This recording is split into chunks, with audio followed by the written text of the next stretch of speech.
I should get out by 2:30. Yeah, it's really cool. Are you gonna put some closure on this? Gonna try to, yeah. Okay, if I don't, All right, just jump in. that inspired a certain amount of confidence. Okay, I think we're going to go ahead and get going. I want to welcome everybody to the second Tuition Policy Advisory Committee hearing. This is our second and final hearing on this particular topic. First of all, I want to introduce the members of the TPAC that are here today. Everybody couldn't be here because of class schedules and travel schedules, but we've got Lauren Ratliff. Lauren is a Senate representative on the TPAC. We've got Dean Douglas Dempster. He's the Dean of Fine Arts, and he's one of our Dean representatives. We've got Daniel Spikes. Daniel Spikes is the Graduate Student Assembly representative on the TPAC. And Liam O'Rourke, and he's the student government representative. My name is Kevin Hegarty. I'm one of the co-chairs. My other co-chair, Provost Stephen Leslie, could not be here today. At the back of the room, but she'll be up here shortly, Victoria Rodriguez. She's the Dean of the Graduate School. She's also another Dean representative. Pauline Strong, who is a faculty representative. She's actually had a commitment that was going to last up until this hour, so she'll walk in probably 15 minutes or so from now. We've also got advisors to the committee that are here that help provide and feed data to the committee. Mary Knight, who's our Chief Budget Officer. We've got Steve Leslie, who's the Executive Vice Provost. We've got John Dollard, and we've got Allison Danforth that provide a lot of information for what-if modeling and things like that.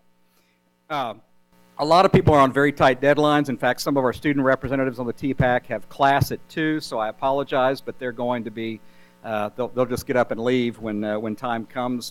Job number one for a student is to be a student. We also have President Powers, Bill Powers, in the audience today. I'll remind you that the purpose of this forum is really for the President to hear your feedback.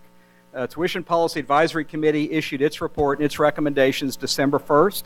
They've been out there. It's a complicated report. We put it out there with a lot of time, hopefully that students could grab it, read it, and understand it. And the President, we're advisory committee to an advisory committee to the President. The President really is an advisor to the Board of Regents. The President has to take or will take our recommendations, your feedback that he's received either in email or in this forum or from whatever source, and develop his recommendations to the Regents, and those will go to the Regents in the next, by the end of this week. And the Regents will actually act on whatever tuition proposal they deem appropriate in consultation with the President at their March meeting, I believe. It's around, March meeting. The format of the meeting will be, we'll go through a brief presentation, and we'll be very brief because we are on a tight deadline. This meeting, we're going to have to end at 2 o'clock because of commitments in this room and commitments on the part of people. I'll try to let people know when we are maybe 30 minutes out. One thing I will say is I know some people were here at the last session. It would be great if maybe you would allow your colleagues that couldn't be here to ask their questions first and then you second. We'll try to get to every question. It'll help if you'll be brief. We'll try to be brief in response. We'll go through a brief presentation now, and that'll be followed by the opportunity to line up at the mics and ask questions that you might have. So with that said, I'll introduce Liam O'Rourke. Is this? Oh, yeah, it definitely is on. Thanks, Kevin. As he said, my name is Liam O'Rourke, and I'm the President of Student Government. And the students on the committee are going to run through a brief presentation. We're going to update you on the work that we did and kind of explain the TPAC process. I would at this time like to let you know that this is being live streamed online as a part of our trying to reach out to more students, and this will be on a podcast hopefully later if we can save it. And there is a Twitter as well. The hashtag is TPAC 2010. So if you'd like to post comments or ask questions, we have someone monitoring the Twitter, and she'll let me know. So the first slide is the tuition setting process. We have the TPAC committee. TPAC consists of 4 students, 2 deans, and 1 faculty member, as well as 2 administrators. We met for the first time in August, and then we met throughout the fall semester, and we assessed the critical needs of the universities. We discussed those needs as a committee. We also asked for certain presentations on things that we thought were critical, and then we formulated a proposal. This proposal, we went through many drafts, and then we submitted it to the president for his review. And now we are holding these forums to inform you on what we discussed and the recommendation itself. And President Powers, as Kevin Hagerty said, is here to hear your feedback. And he's going to develop his proposal that he'll send to the UT regents. And then the regents will vote, and that'll be our tuition. A summary of the recommendations we are making to President Powers are as follows. We are increasing for all undergraduate and graduate student programs, excluding professional schools, 3.95% for the 2010-11, 2011-2012 biennium. The students as well voted in 2006 to institute a fee, a $65 fee for the Student Activity Center, and that will begin in 2010-2011.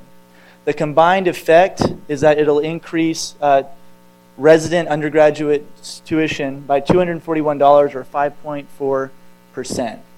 And this for a resident graduate student will increase 5.62%.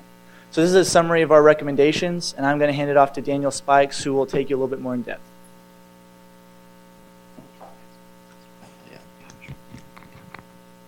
Okay, I'm going to show you the breakdown on actually how this impacts the students.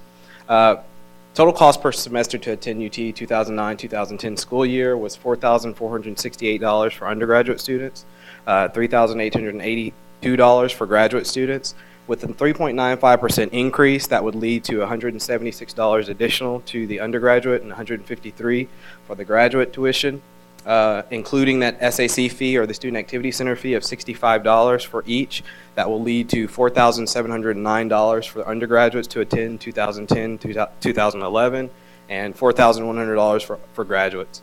For the next year, 2011-2012, it would be a tuition increase of $183 for undergrads and $159 for graduate students, leading to $4,892 for undergrads and $4,259 for graduate students. So why increase tuition? Well, we came to this decision because without a tuition increase, the university would have had to cut its budget by a minimum of $17 million in 2010 and 2011 and $14.2 million in 2011 and 2012. So such reductions would be necessary to simply balance the budget. So as a result, the 3.95 would get us back to zero, which we'll show you here in just a bit. Cutting the university's budget will put at risk the university's ability to continue to provide high-quality education and maintain a reasonable level of student services. So here it is broken down. So here's our change. Change in state appropriations to the university in 2010-2011 would be $1.7 million, and the available university fund endowment, negative $5.9 million, but as we'll talk to you a little bit later, that there's a non-recurring $7 million appropriation from the AUF that Lauren will speak about a little bit later. It's non-recurring, however, and so as a result, it doesn't affect our recurring budget. University cash balances available are negative $13.1 million. Budget reduction required, assuming no increased tuition, goes back to that $17.3 million that I mentioned to you in the previous slide. So as a result, we're less with $17.2 million with the tuition increase, because the gross money generated would be $20.4 million, less the financial aid set aside. So with the tuition increase, a certain percentage of that, 20%, I believe, goes to financial aid to cover financial aid costs. So that gives back to the university or back to the students to be able to pay some of these costs. So the net tuition money is available, $17.2 million, which leaves us with the number you see there. For 2011-2012, you can see the breakdown there, would leave us with $3.9 million. This time, I'm going to introduce Lauren Ratliff, who's going to give you a little bit more about the budget realities.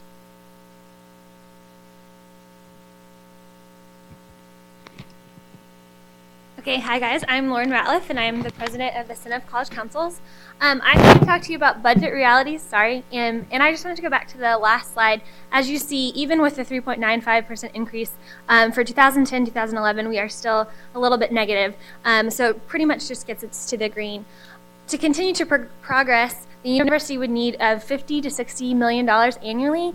It's about an 18% increase in tuition for the next 2 years to really, again, continue to progress and to continue to become the top public school in the nation.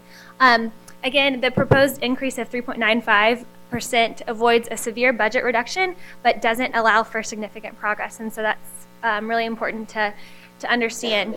Daniel mentioned this as well, but the Board of Regents recently authorized a $7 million reallotment from the AUF to the university. And again, as Daniel mentioned, it's one-time money, non-recurring, and so it will allow for some specific progress, but not significant progress. One thing that Daniel didn't mention was that the governor of the state of Texas, Rick Perry, recently sent out a letter to state institutions, including to the university, asking for a 5% reduction of our general revenue funds.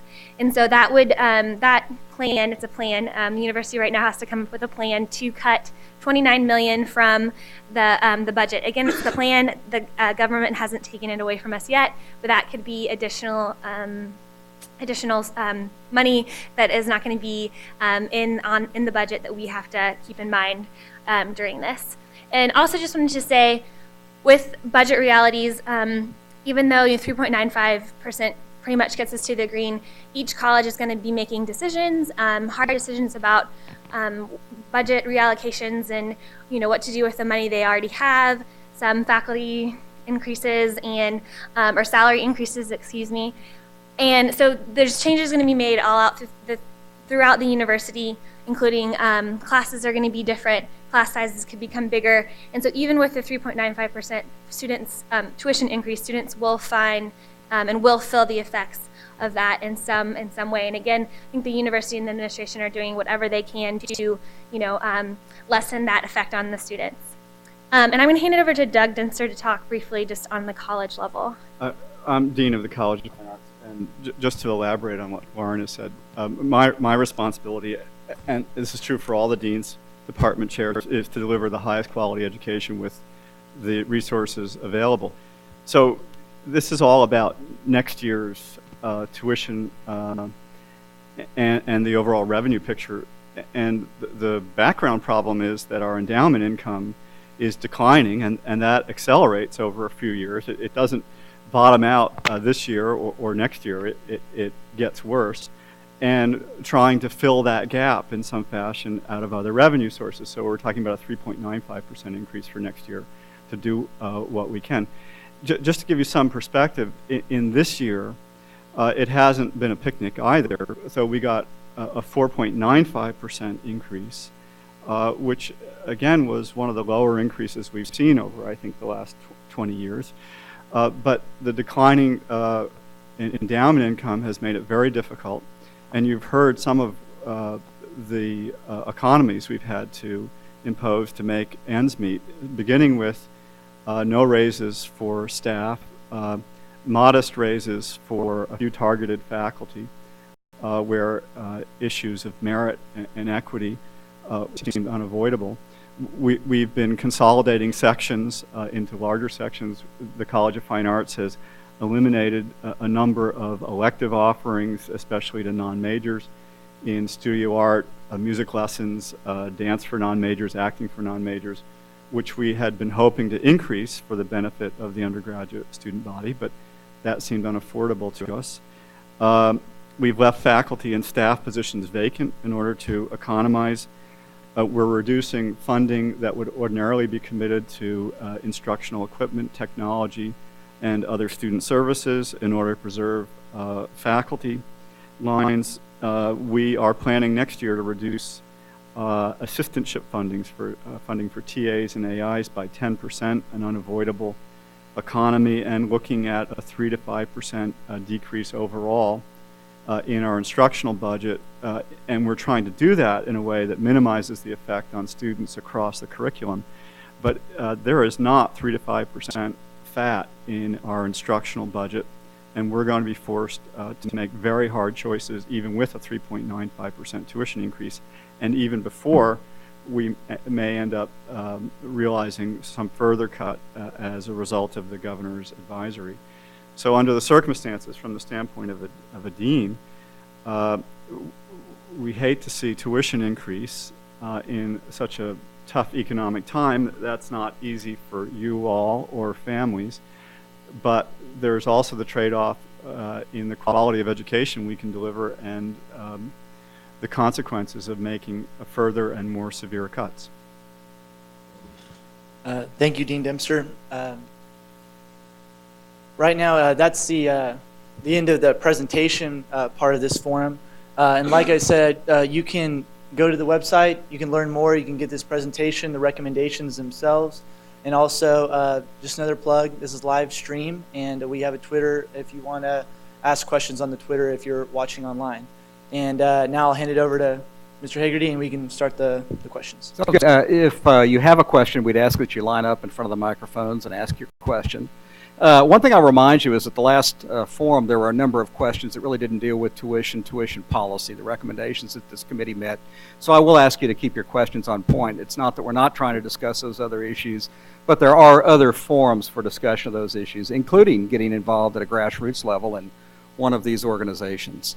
So if there are any questions, let's go ahead and open it up. If you'd like to ask a question, please come to the microphone, state your name, so the people that are not here can hear that.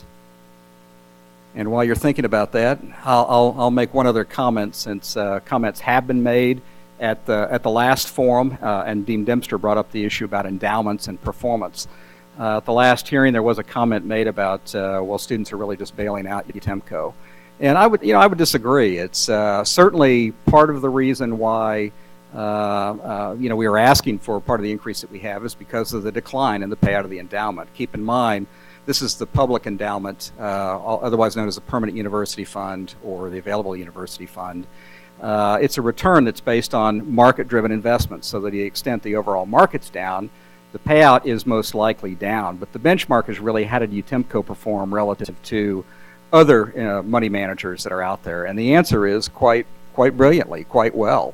Our losses were literally half of what many other institutions had during the same period of time. Of course, a lot of people read about what was going on at Harvard and the more aggressive endowments. And I would also say that the opposite is true too. In the not too distant past, a couple of years ago, that endowment was UTEMCO was really hitting the cover off the ball as it related to income that it was producing, double-digit returns in the market, and that had the effect of keeping down what otherwise might have been a larger recommended tuition increase. Do we have any questions in the audience?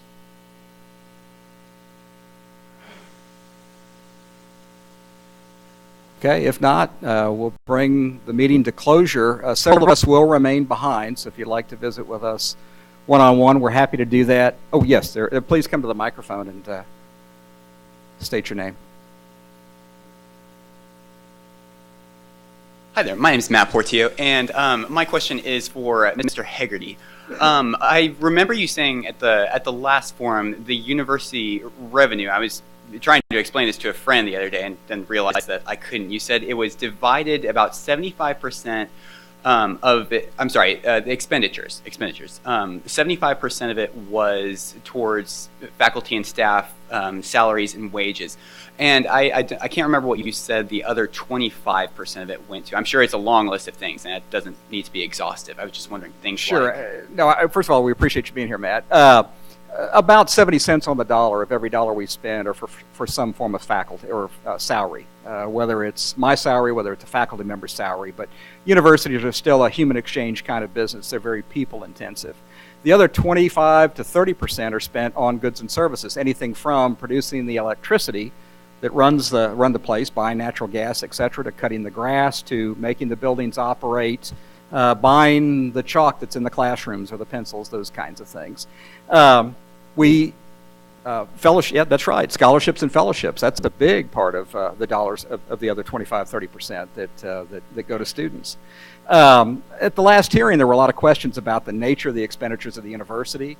If you go to the Tuition Policy Advisory Committee website, you'll be able to find, we really strive to be open about how the money gets spent at the university. In fact, we're working with groups of students now to try to clarify even what is out there, but we want to publish and make very transparent how we spend the money. We've made several attempts, so what you'll see today is an iteration of that, but we want to get better. So if you have any suggestions, or there's still something that you can't find that you want to know, please send me an email or give me a call or stop by my office.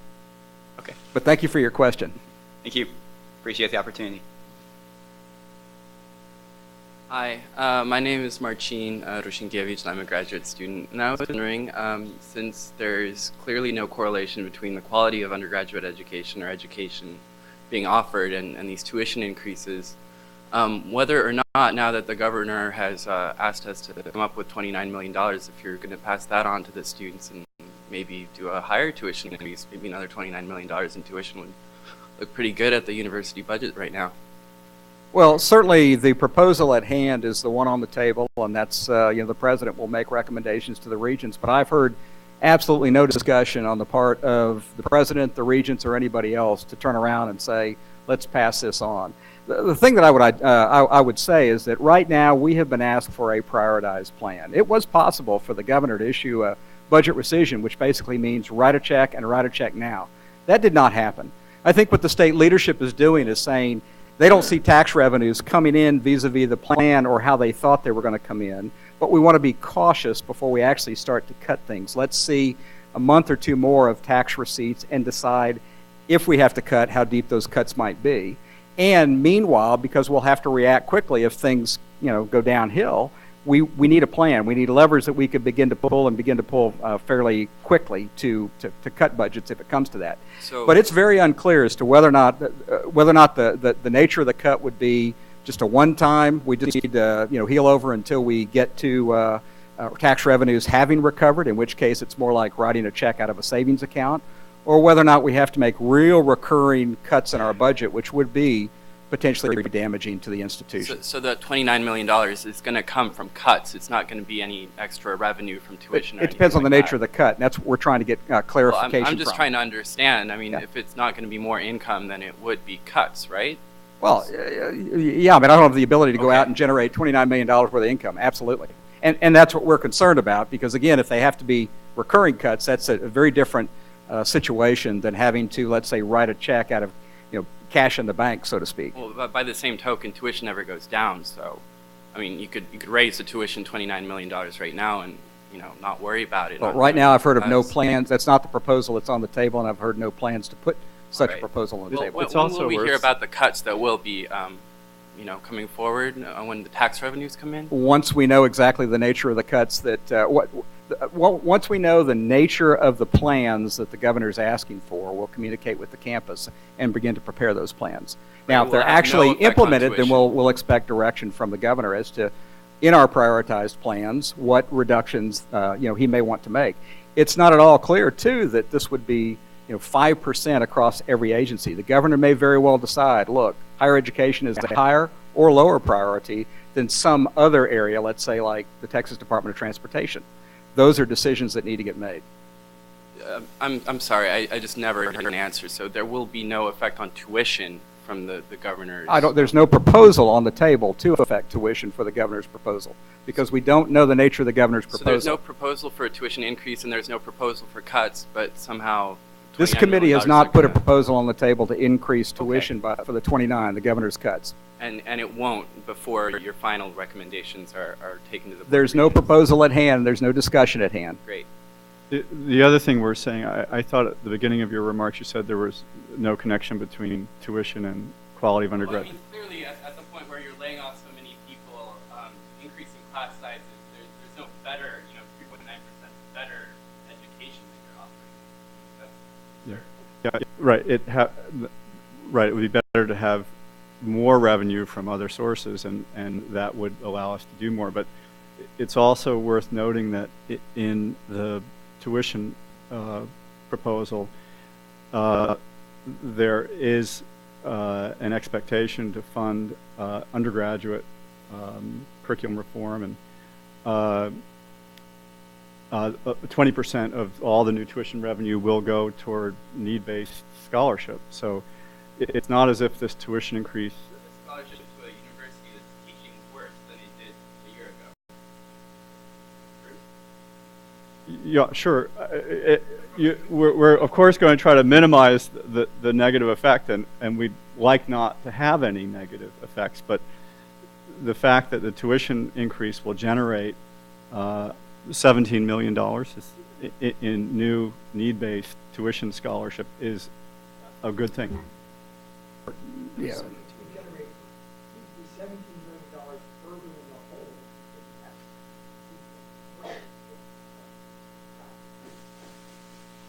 Okay.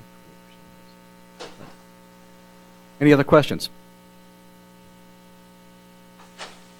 Okay, thank you very much. Again, a few of us will linger behind if you have any questions you'd like to ask us. And thank you so much for being here.